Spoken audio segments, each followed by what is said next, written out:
Skill building 3, active listening.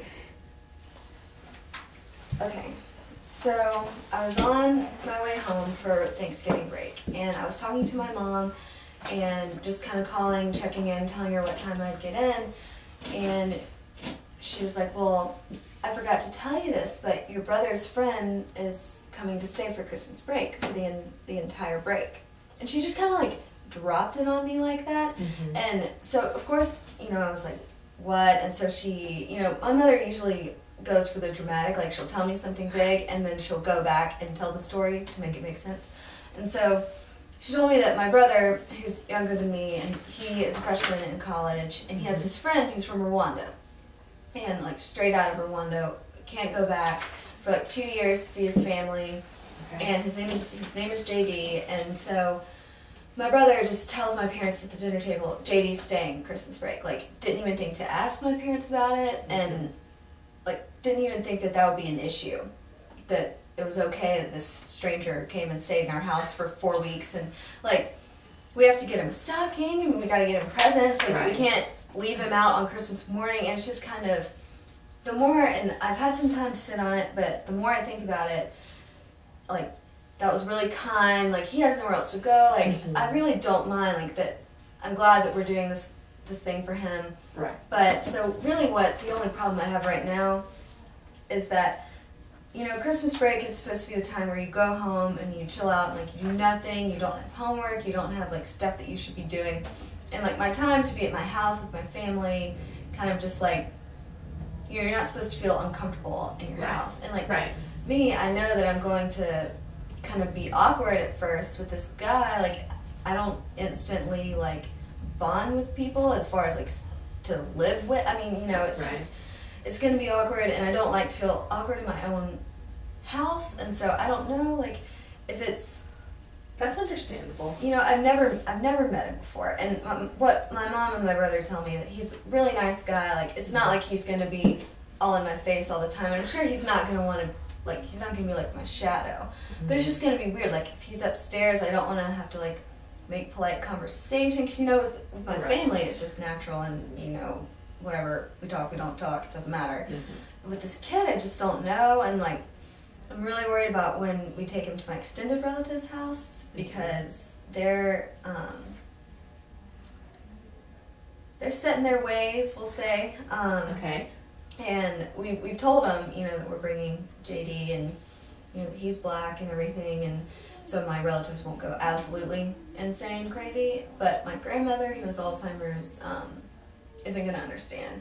And like, she asks the same questions kind of like over and over again. Like, whenever we bring my dog to visit, she'll ask us whose dog it is 10 times within the time that we're there.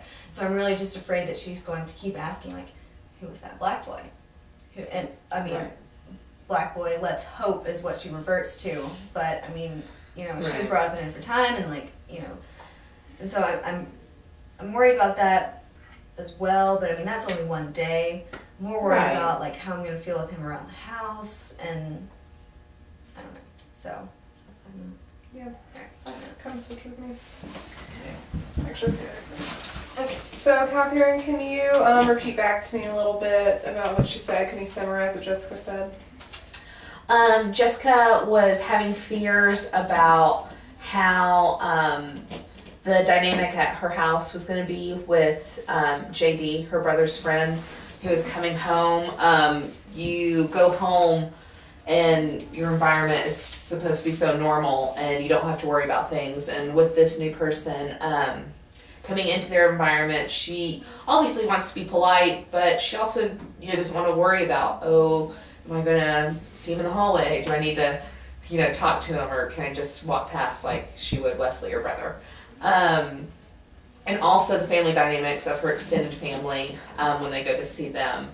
But it seemed like, you know, she realized, you know, that's just one day. You know, things will happen, but that's okay. But I think she was more worried about, you know, the at-home dynamics, still feeling comfortable in our own home while wanting JD to feel comfortable as well. Did you notice any shifts in the conversation? No, she stayed pretty much on track the entire time. All centered around just her hesitations of this new person coming into her environment, and how that was going to affect the people around her, and other members. Did you ever forget to listen? No. I could see how you could. In this situation, I didn't.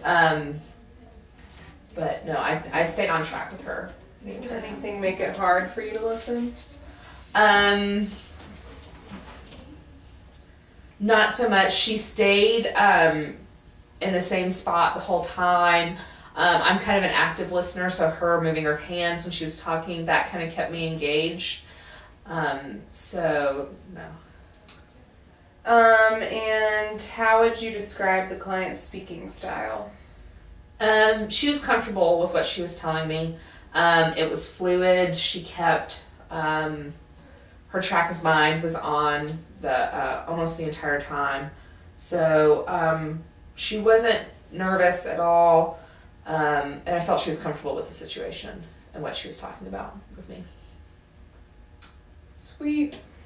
Am I Good supposed work. to share my experience as a practitioner? Yeah, the only comment I had for you is during one point of the of what the client was talking about when Jessica kind of sounded upset or shocked. You're like, and I was like, no, that's not really mimicking what she was thinking or saying. You're doing kind of a little bit of positive encouragement, I think, when she was needing someone to relate to more. When she was like, I mean, this is happening to me, and you're like, right.